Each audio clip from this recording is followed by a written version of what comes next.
And but before that, on the 13th of September, we had like an intervention with Bills, which is a young person, and we wanted to see if the young people could hear the heart of mothers, the voice of mothers, and if the mothers could hear the voice of the young people. And it was really a powerful time that we had in the park, because we began to share and we began to realize that what's happening is that the mothers weren't hearing their children and the children weren't hearing their sons. So that brings us back to what mothers mean. So whilst people are coming on, I'm just doing an introduction. Mothers is an acronym. It's a WhatsApp group full of mothers who have children who have either been on the roads, are on the roads, maybe in prison, a couple of them for murder, maybe their child has died. So we all are at a place where we understand each other's pain. Okay, so mother, the M stands for mother, the first before others, but after God, who gave me life, nurture, sustainability, son of my womb. So, you know, mothers and their children, very protective, don't come between them. And then always for others who have stood alongside her. You know, we always need someone to come and stand alongside her. T is for the one I love with all my heart. Most mothers, they love their children with all their heart. You know, H is hers, is hands of hard work. Most mothers are hard working. She's done excellently well. And E is for excellence. Excellence and wholeness is in her DNA. R is for royal, regal, and restoration of her children unto her shall be a portion. So it doesn't matter how far the children run, doesn't matter what they do, they're always coming back as long as the mothers stand in the gap, and fathers too. And S is sweet mother, I know God forget you. So anyone who knows that song, maybe Google it. So men can join mothers, but it's still going to be called mothers.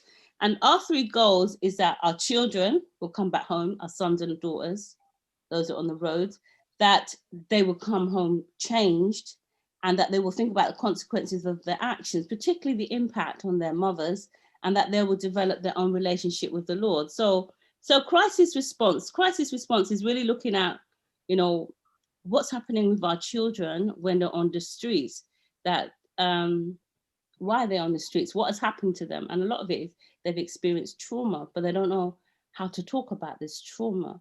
So with that in mind, we developed a web app, which I will talk to you all about at the end. So let me just see. Judith, is Judith on yet?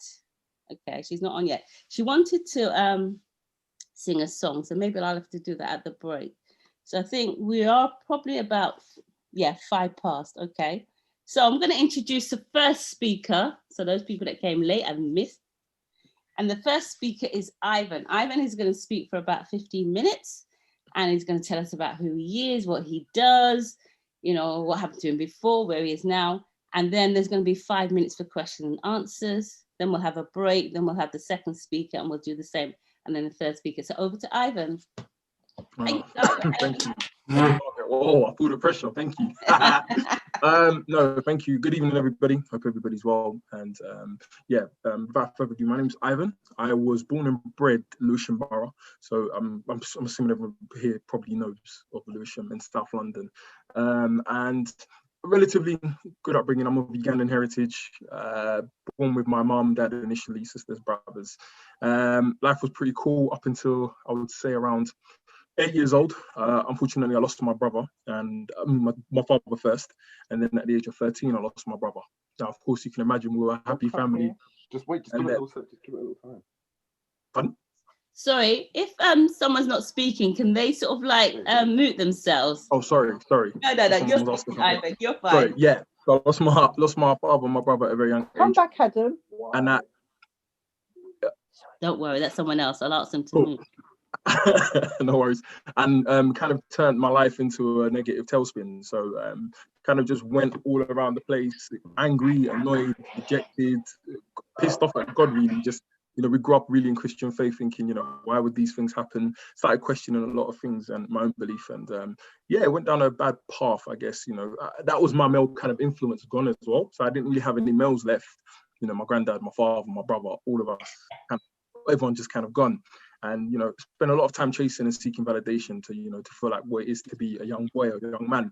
And in my environment, that was all kind of gangs and all kinds of bad behavior and bad people around me. But you fall into that. It's just this unfortunate trap that, you know, the cycle that we seem to fall into based on our environments. And so for the longest time, running around causing trouble, it all kind of hit its climax until I was around 16. On my birthday, I got arrested for a crime I didn't actually commit. I was just there. I was with people. I was with these groups. And when I did get arrested, you know, kind of going through that whole entire process and cycle, I really did see that the only people that were there for me were a few mentors and my family. And family was such an important thing to me. And, you know, see my so-called friends give me up, send me death threats, tell me not to snitch, not this and that. You know, you kind of really do see like, wow, you thought the people you thought were there for you really aren't. And, you know, just seeing how much my family pulled through for me really did kind of hone me and get me back into where I needed to be. Now, you know, even though I was bad and got involved into bad things, I was always good at two things, computers and science. I always loved those two things. Like, you know, I could get D's, E's, F's at everything else, but science and IT, always A's, always. I don't think I even got a less than an A in those two things. So I really wanted to hone into those things, and I had a mentor that just refused to give up on me and saw that talent when I didn't see it myself. And so it kind of led now to picking sixth forms. There was a private sixth form offering scholarships to people from the less advantaged areas, you know, diversity, inclusion, and how they tried to throw it out into our communities. My mentor figured I would be good for it. And so she initially told me about it. I wasn't interested. I wanted to go to a local college just with the boys and ends, just do my thing and just, you know, be on my young BS. And the mentor went behind my back, actually, done my personal statement. She kind of put my application for me ahead for this private sixth form. I made it through the first stage, and then she had to tell me, okay, yeah, they invited you for an interview. So when she told me, I was kind of saying, nah, I'm still not on it. I don't want to go. And she spent a good hour convincing me, just if you go and you do not like it, just leave. Just leave. Don't go back to it if you don't want to. I said, oh, all right, cool. Let me go. No problem. Got there now. I fell in love with the whole kind of sixth form, the building. You know, my school, the private school was a mansion. You know, you had all, again, big cars, fast cars, all these people in suits walking around, and there were so many white people as well. So that kind of made me feel a bit, right, this is very, very different to what I was normally used to. And literally all it took was a 5-minute conversation with the head of year for me to decide that, you know what, this is what I want to do. And I think, you know, that's when I first learned how important environment is and how much of a factor it actually plays in decision making. And just, you know, for me, I was very fortunate. I was able to go from one area to another and see two different sides of the world. And that really, really helped me. And so after I finished school, I got into that. I got offer to a private scholarship to that place. That's, I would say, was the pivotal point in my life when things started to change, and I really became motivated to want to do better and be the very best version as I could be. And, you know, thinking about my dad and my brother, you know, I wanted them and my mom and my sisters, I wanted them to be proud of me and not think I'm just wasting my time or my talents or my life away. So, you know, done those 2 years of sixth form, graduated with top grades. Then I went to University of Portsmouth. I studied digital technology and computers, graduated first class honours there, to one of the top of my class. It could be computer science and digital tech. And shortly after that, I really started to become very entrepreneurial. I realized, like, you know, I want to do my own thing. I want to get involved into the world of tech, and seeing what I could put my skills into, and just seeing the amount of money you can make within 4 or 5 years really kind of gasped me into wanting to pursue that. And so I entered a few competitions. I actually went to a business school after, just to kind of begin to learn entrepreneurialism. I then applied for a US government initiative that was going on through that business school. And I was thankfully one of the 20 people around Europe selected. So I was able to study at Harvard for a bit. So I studied a bit of ancient history and digital tech at Harvard. And I was also able to work with the US government on a few government initiatives in Boston. And that really opened my life around entrepreneurialism and, I guess, transatlantic entrepreneurialism also, while developing my skills in tech and business. And so all of those experiences got me to the position I'm in now. So I'm now a senior product manager at a private tech company called Cisco.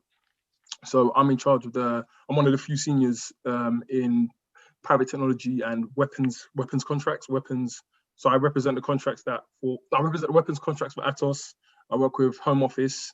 I work with HM Cabinet, the Met Police. So I'm kind of in charge of a lot of their networks and their infrastructures within their business. And so you know, that journey from where I've started to where I am now has kind of got me to where I was. And, you know, during all of that, and even with kind of getting into my fields, I was always thinking to myself, how do I give back, or how do I, you know, get this same, how am I able to give this opportunity to my community?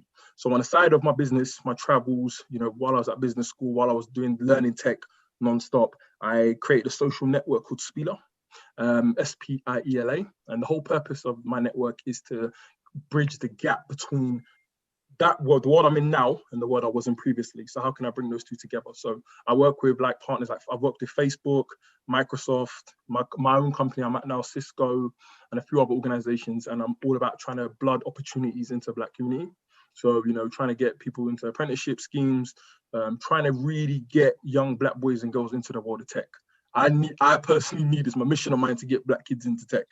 That's the quickest way you're going to make a whole lot of money. And the way the world is now statistically, in 3 years' time, things are going to be very, very automated. And Black people need to learn how to build. We need to know how to build stuff, build jobs. It's not going to be enough just to go to school and learn and think that's it. You're going to have to learn on your twos, like use your hands, use your mind.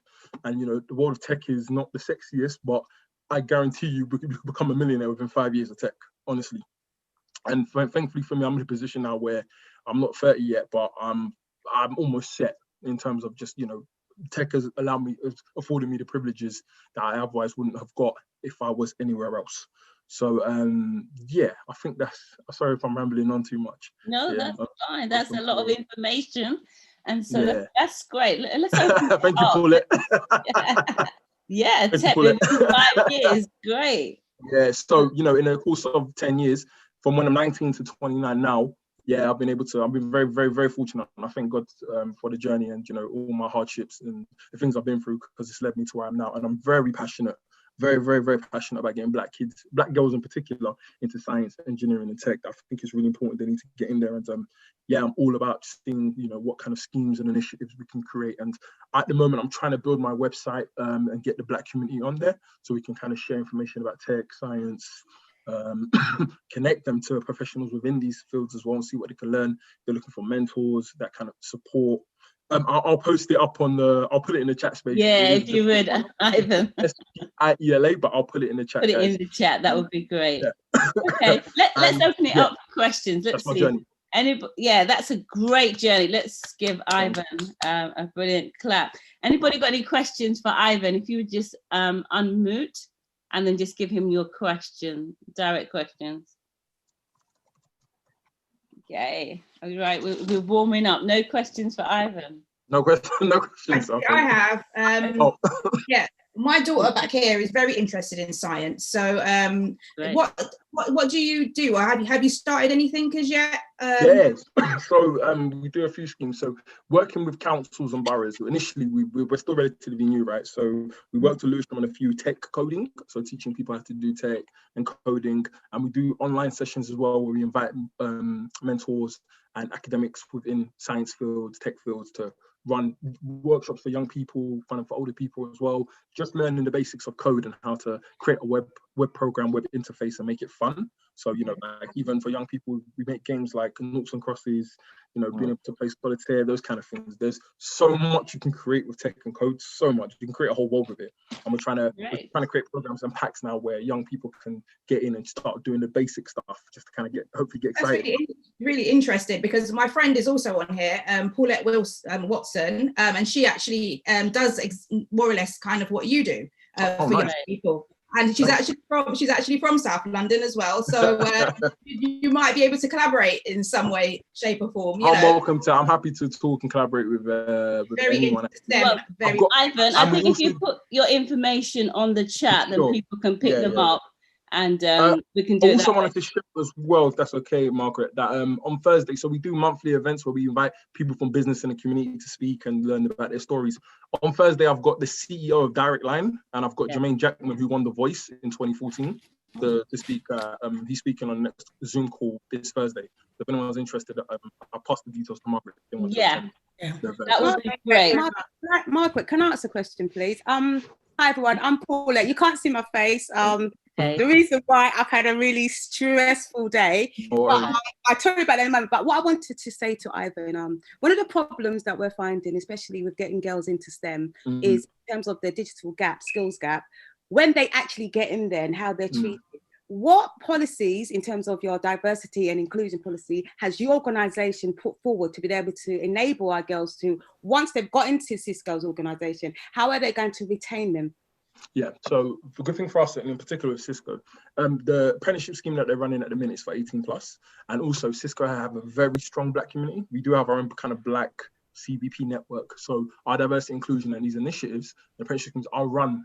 So there's sectors where, okay, you have the apprenticeship scheme, you have Indians running a certain bit, and you have white people, but then you have Black people. Yeah. So we're calling for, we're looking after, so the Black people come in. We want more Black people from wherever to come to join this apprenticeship scheme. So we will then look after, Black people will be looking after Black young people. So maybe you're the person. So, okay, so today we launched our Be Me campaign to raise 1 billion Black girls aspiration. I've sent you the details, but we have got in contact with Cisco because we want more girls, because we're seeing that according to the World Economic Forum, there's going to be 34 billion robotic automated jobs. And I'm a bit concerned about my Black girls and boys. I'm not happy about this digital exclusion. And our campaign is, we are basically looking at the 5 out of the 17 sustainable development, well, United Nations, sustainable development goals. So we want to be part of that movement. So I definitely want to work with not only you, Ivan, but Margaret, with all you guys.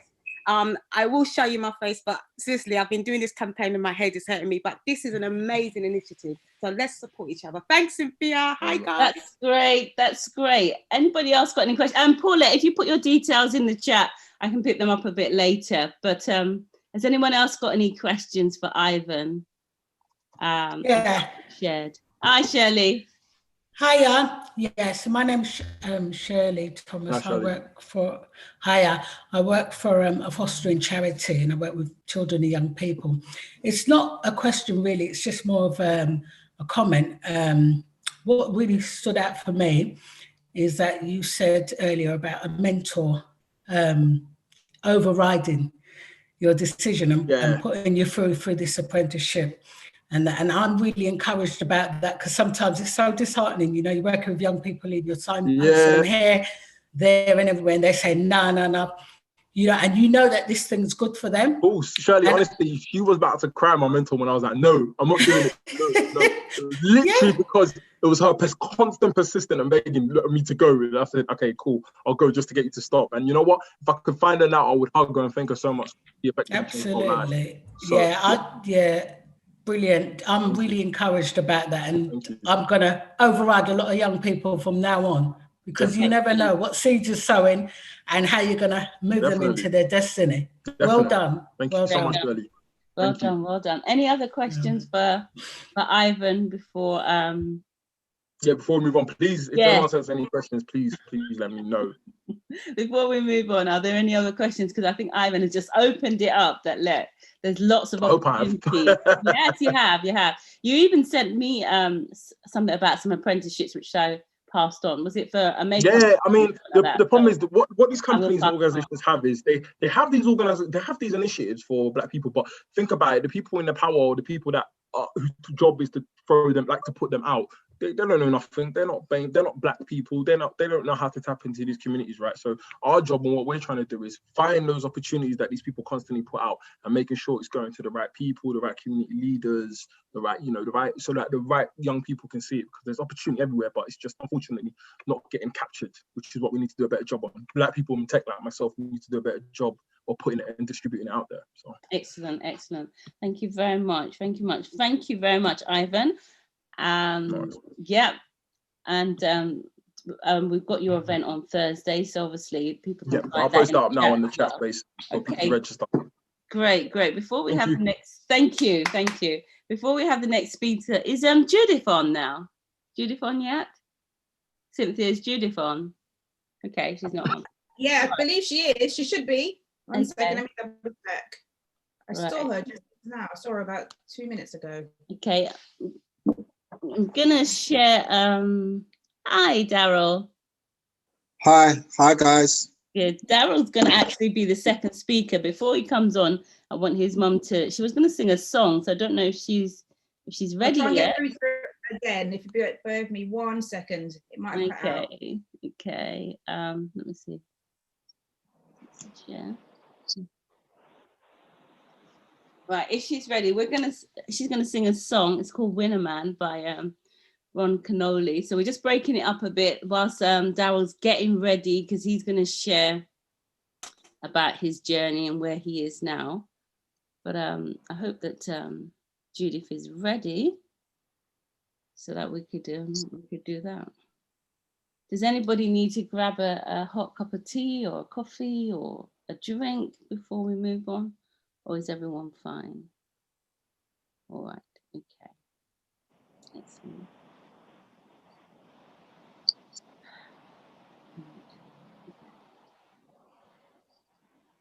Right, maybe Judith is having some technical difficulties. So what I'm going to do is I'm going to show you another clip then. I'm going to show you something else. All right, this person is called Mark. And Mark helped me design a therapy app, which, oops. It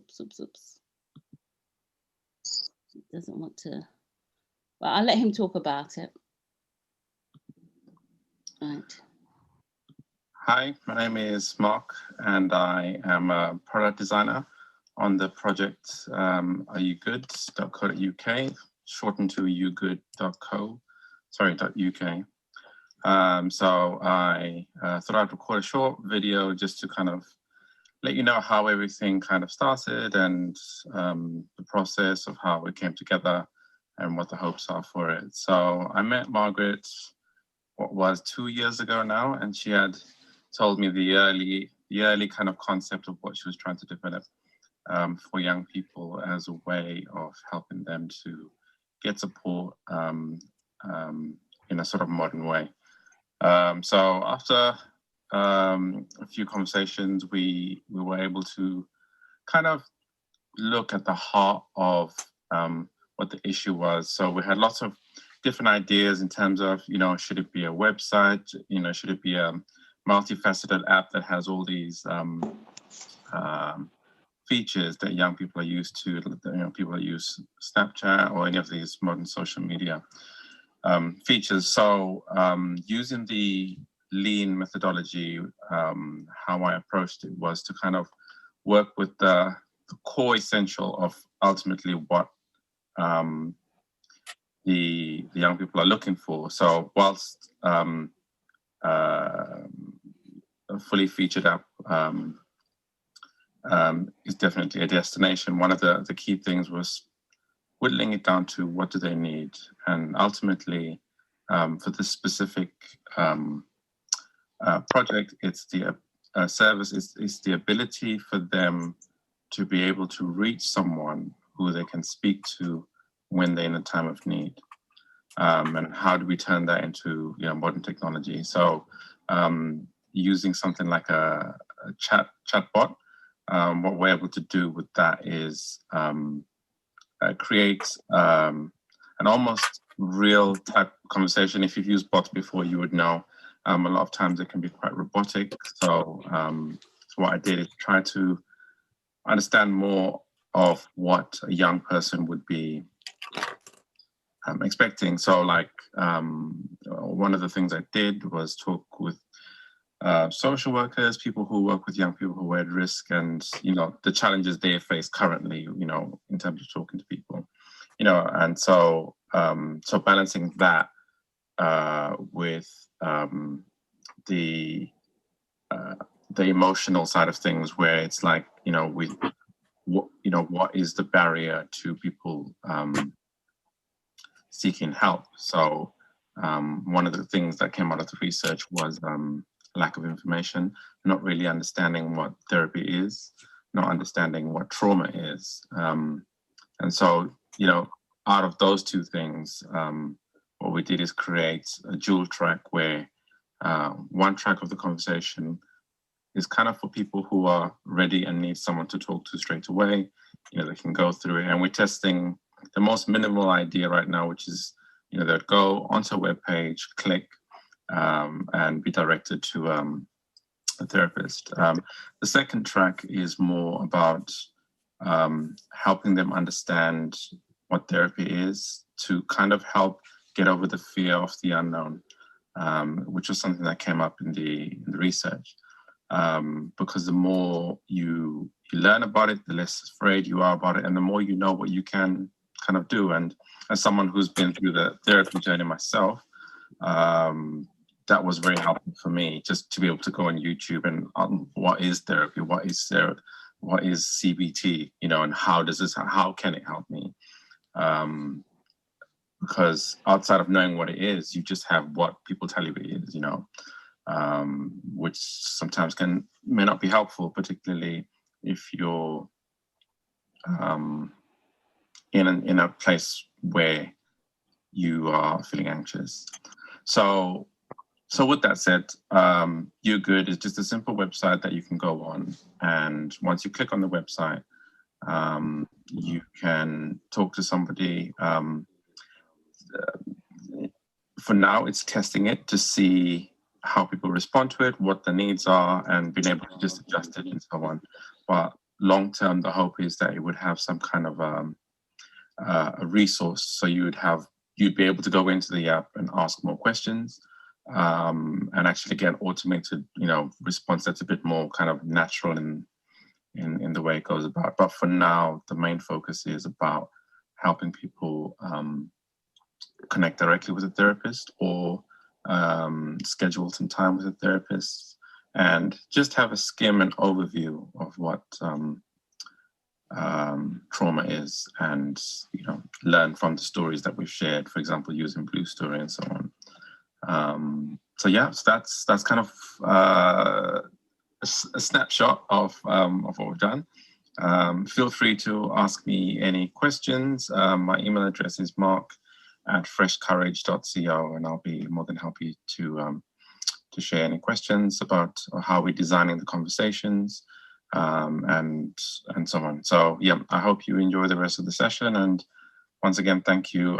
It's been, like, for me, a really rewarding process being part of this, and being able to kind of work on something that I feel will really help young people. I've tested it with a few kind of young people who, you know, maybe a bit more past the kind of lack of awareness on therapy, and a lot of them have been like, this is really good, I wish I had something like this, you know, when I was going through whatever I was going through. So it's already nice to see that people see it as something that's relevant for them. So hopefully we can develop it further. It's by nowhere near perfect. And the idea is it would be flexible enough to continue to grow and change as time has gone on. So yeah, with that said, any feedback you can give, just email mark@freshcourage.co, or field them through Margaret. Once again, thank you. My name is Mark, and I hope you enjoy the rest of the session. Let's stop that there. Okay, is this Ivan getting ready then? Who's put up some pencils? Okay. Right, okay, not Ivan. So we're going to go into our second speaker. The reason why I interjected Mark's short clip there was because we were talking about, in a few years' time, things are going to be very robotic.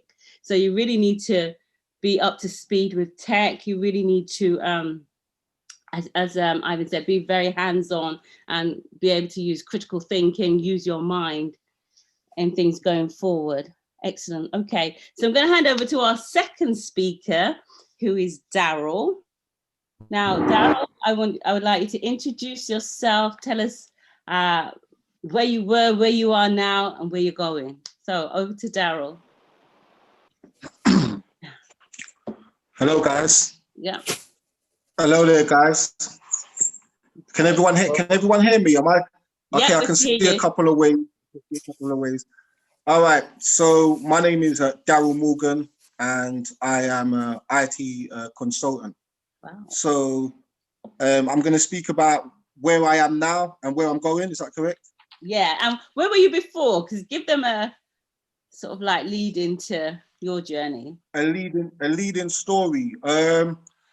Okay, so my story probably isn't the best of stories, and it's a story that, you know, people sometimes hear a lot of the time with some of the young youths growing up in London today.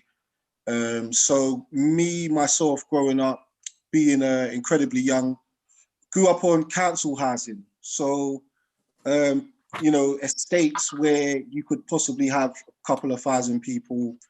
East London, the estate, some of you might know if you're from East London, was a place called Cattle Estate.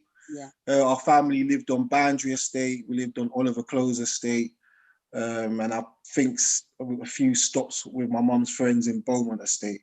So my mum, unfortunately, single parent, she became addicted to alcohol pretty young. She had her reasons as well. She was taking care of her mum, who also lived with us.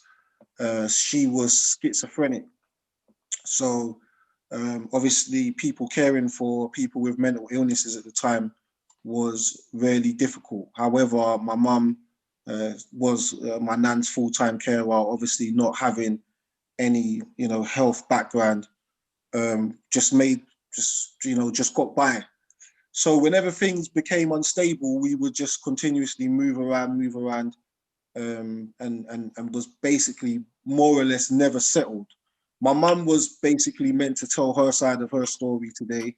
Unfortunately, she's having technical difficulties on her iPhone, so that's why she's unable to join us. But anyway, moving forward, yeah, so it was kind of like, when you're young and you're growing up and you're in a situation like that, you don't really understand what life's meant to be like. You don't really have many male examples, you know, like, obviously, I presume the majority of us are from the Black community. But for me, I think one of my main issues when I was growing up was the lack of male role models. So obviously growing up on small council estates, people are doing whatever they doing to get by, and then you find yourself with a role model that's a drug dealer or something along those lines. You know, so people that want money fast, people that don't really want to develop necessary skills to maintain a sustainable lifestyle, you know, lots of backstabbing and things along those lines. And literally, if there are men there that are guiding other men, a lot of them couldn't do, you know, the basics of maintaining a house, whether it be paying bills on time, reading letters, reading books, teaching you something significant. So, you know, obviously growing up in those surroundings, I found myself getting by doing crime. So I'd done that for a little while. Well, I'd done that for quite a long while, and it didn't end too well. So one of my friends, basically, he got stabbed, I think it was 31 times, and I had to witness that on my 23rd birthday. So that for me was a major turning point, where I kind of knew that, you know, that life couldn't offer anything but disaster. So I had to pull myself together. I moved away out of London. I pulled myself together, and I self-taught myself computing. I self-taught myself IT. I was probably about 25 at the time. So this would have been roughly 10 to 12 years ago. I started putting my IT services online, and basically I found that there was a demand for them. You know, opened the business from home, really difficult at the time, living in a really small flat with a family. Opened the business at a time, but the first year it done very, very well. Then I decided to open a store. So I opened a store in Camden. That done incredibly well. The third year I opened another store in Lewisham. And then the fourth year I opened another store in Tottenham. And in the fifth year I opened another store in Wimbledon. So the business was actually booming, but along the way I would meet professionals, because obviously I wasn't a professional. You know, I had experience, which was self-taught, but I actually wasn't a professional because I didn't have education to back it. And along the way, even if somebody needed me for a job, a lot of the times I would be reminded that I don't have an education, especially you know, if I was hired by another ethnic group, you know. So I thought to myself, all right, didn't finish school. I thought to myself, I'm going to apply to go university as a mature student, which I also done while running the business. And I finished university with a first-class honours in IT as well. So, you know, sometimes now when people ask me where I studied and things along those lines, it doesn't always help, but it can make one feel more comfortable.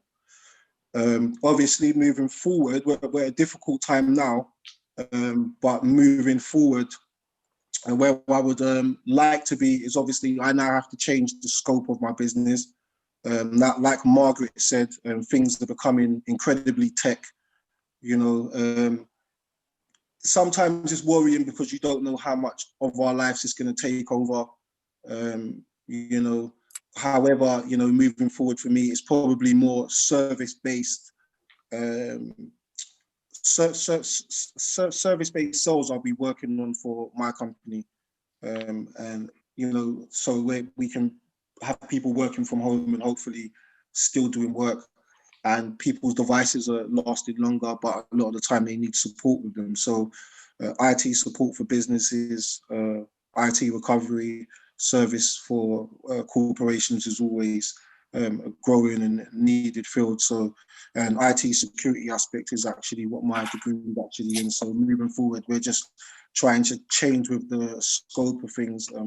You know, it's going to probably take some time to have a clear indication of where things are going, but we're used to adjusting and being very, you know, used to the times people have constantly been chucking hurdles in front of this community. So I'm sure everyone here will do well to out of this COVID situation. But yeah, that's me. Any questions, I'd be fine to answer. Excellent, excellent. Well, are there any questions for Daryl? I think you gave us a snapshot of your life. Did you used to sing at one point? Yeah. So I own a publishing company as well. This is where I am now. So I dabbled in music, but now I'm still involved in music. It's a second company that I run. But now my aim with music is trying to keep money in the Black community, you know, trying to keep money that, because a lot of the time when you see how money moves, especially within things that our culture dominate on the low level, what you notice is that it's not really Black people at the top of it. We tend to sell ourselves short a lot of the times, and we tend to sign into contracts that kind of stunt us for growth in the long run. So my plan with this publishing company here is to, you know, own the rights of things, and, you know, not sell the rights. And, you know, if the money does come where the money needs to come, it can be invested by somebody that did grow up in this community, at the same level as others, and be looking to give them opportunities, you know, from a perspective of someone that wants the best for them, not from somebody that would say, you know, that's my son, but my son doesn't do music, because that's not for him, you know. So our industries are being controlled, I think personally, but it would be a whole different conversation, not by us, you know. Excellent. Are there any questions either on the music and publishing company, or on the IT? Because any questions from anybody? I have a question. Right. So can you identify yourself when you say I have a question? Because I don't know who it is. I'm Paulette Watson. Okay, go on, Paulette. Yeah. Okay. Hi, Daryl. Question with the current state with our young people who, as you know, there's a high level of gang-related violence, and a lot of the children who are NEETs, not in education or employment and training. What advice would you give, especially to the young boys, if, you know, you said at age 25 that you decided to go into tech and you taught yourself? What free advice, or what free words of encouragement would you give to try and encourage a young boy, male, to be able to persevere? Because my background is computer science, and it's not easy, you know, and sometimes you can just give up. And especially in this time of during the COVID-19, how would you help or empower a young male to be able to do what you did back then? Okay, so that's a difficult question, but what my answer to that would be is the thing with a lot of people, everybody learns in different ways. You know, so some people learn from reading, some people learn from seeing, Some people learn from hearing, you know. It's all about identifying their strengths. From a lot of the ones that I see, you know, they tend to learn from seeing, you know. So sometimes it's good to give them an in-depth run of an organization. So sometimes, let's say, for example, if I have some of them with me, I would allow them to see what the purchase price of things are, what the sell price of things are, how quick things actually sell, and how much money you can actually make, and how much money you can make in a safe environment. When you show them things like that, for them to physically see, you know, because they're on these small pockets of places, and they're going by what they can see. So a lot of the time, it's, you know, when somebody studies the way that human beings work, you know, a lot of the times it's a copycat sort of mentality. So there's somebody else in the group that's doing that, and you're only copying what you can see. So you only think as far as your eye can see.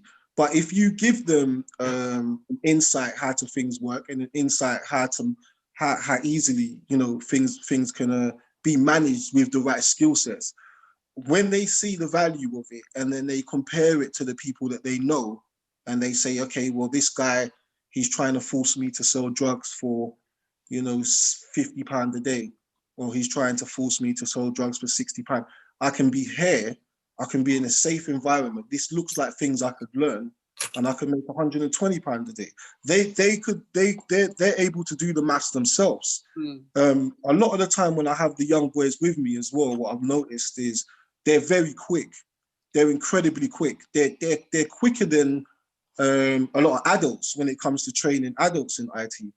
You know, so because they're so fast, they get bored quickly, you know, and then once they're bored and they're not able to take in more information, or they think that this is too easy, something else is going on. You know, it's people start giving them names, you know, people start saying, he suffered from this, he suffers from that, he's got anger management, he's got this, he's got that, when in fact, a lot of the time they're just bored, you know. And the schools and a lot of other places, you know, a lot of the kids can sail through the stuff if they want to, but it's all about trying to find out what their actual interests are, the way that they learn, you know, and trying to put them in to actually see things, you know. It works. Okay, I think that's great. Their interest in the way they learn. So the way to cure that boredom is, as you say, to find out what their interests are, the way they learn, and what else could you engage them into? Yeah, I'd engage them into, like, you know, like the thing is, in today's day and age as well, what a lot of people are sort of not accepting, but I think what we're going to see a lot of after COVID is there's a lot of people that are making money in ways that somebody wouldn't assume. You know, so whether they're a personal influencer or something, or they're a blogger, you know, you can't tell a child that, or you can't tell a young person that that's not going to happen for you. You know, if you do things like that, then they'll just stray the other way.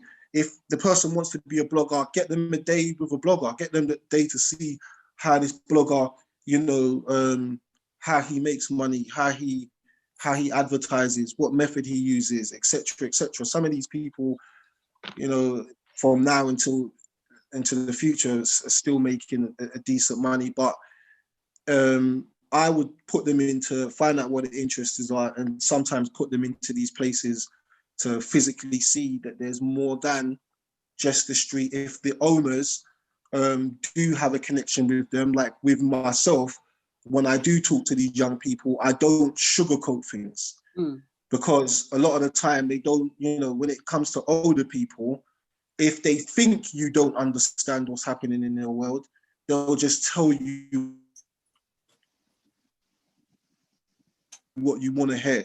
You know, so just like you, doing the same things, and this is where it ends. Sometimes you might even have to take them to day trips. It might sound harsh, and some people may not agree with it, but take them into day trips, into maybe speak to a hospital person that tells them what happens when somebody, you know, is stabbed, and the actual severity of sometimes these operations, and you know, what they feel like going through. It needs to be physical, because with everything being virtual now as well, it kind of takes away the seriousness of an incident once it happens.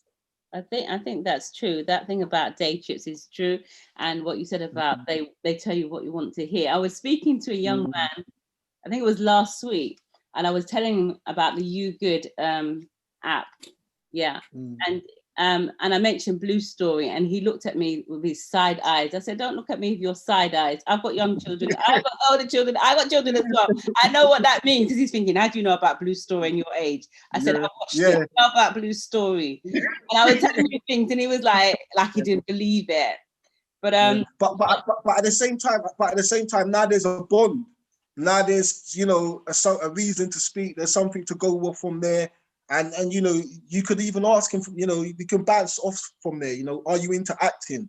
Yeah. You know, like all of these things. And there's young black men in a lot of these fields now that I think if they will reach that to in the right way, they'd be more than willing to, you know, help and engage. So I think there's a lot of areas that young people can definitely learn skills from. But I think a lot of the time people underestimate the seriousness of their daily activities on a day-to-day basis. For some of them. Yeah, excellent. Are there any more questions for Daryl before we move on? Anybody else got any questions? Okay. Whilst you're thinking about your questions, we may just move on. Is Judith able to get on yet or not yet? Still not able to get on? Okay, all right. So we're going to call our next speaker. His name is Moses. He's going to tell us all about himself, what he's doing now. He's actually my brother, actually, so this is quite interesting. First that we're working together on something like this, so I'm quite keen to hear what he's going to say. So over to Moses. Hello everyone, my name is Moses.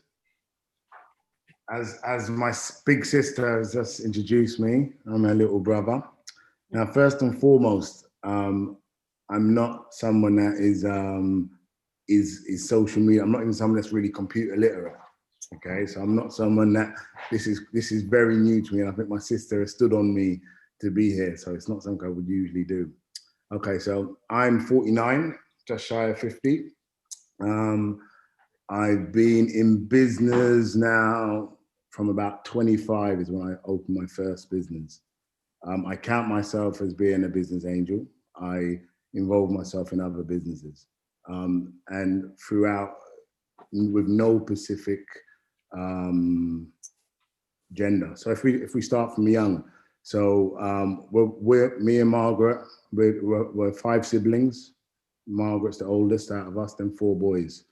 Brought up in White City Estate, big estate, like the gentleman before me. So we're from street. Okay, Margaret is a barrister.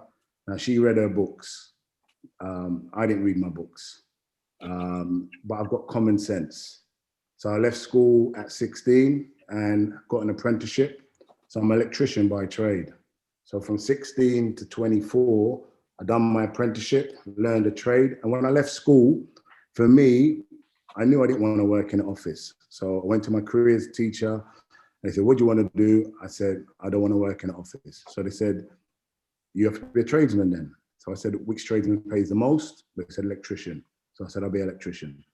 But I'm from street, so I hustled on the side.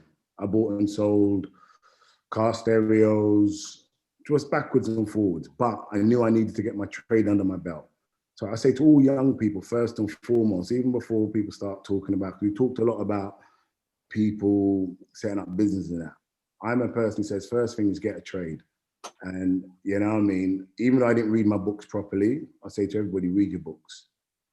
You know, so I've seen some children in the background with their parents. The first thing I would say more than anything else about telling them about setting up your own business and that is read your books. Everything comes from common sense, okay? However you want to run your business, you will struggle if you don't have common sense. And common sense comes from reading your books. So 16, done my apprenticeship. And then when I got to about 24, 25, being an electrician wasn't for me. You know, when I was an electrician, I was more interested in, you know, what the other tradesmen were doing. Could I organize it? If I went into a job to do a house, they said they needed a carpenter, you know, so I was already doing that. So I come at 24, I said, right, I need to make a move now before I can move into something else. Because what it is, I wanted a business where what I made, my money was not directly proportional to my hours that I worked. And being a tradesman, as much money you make is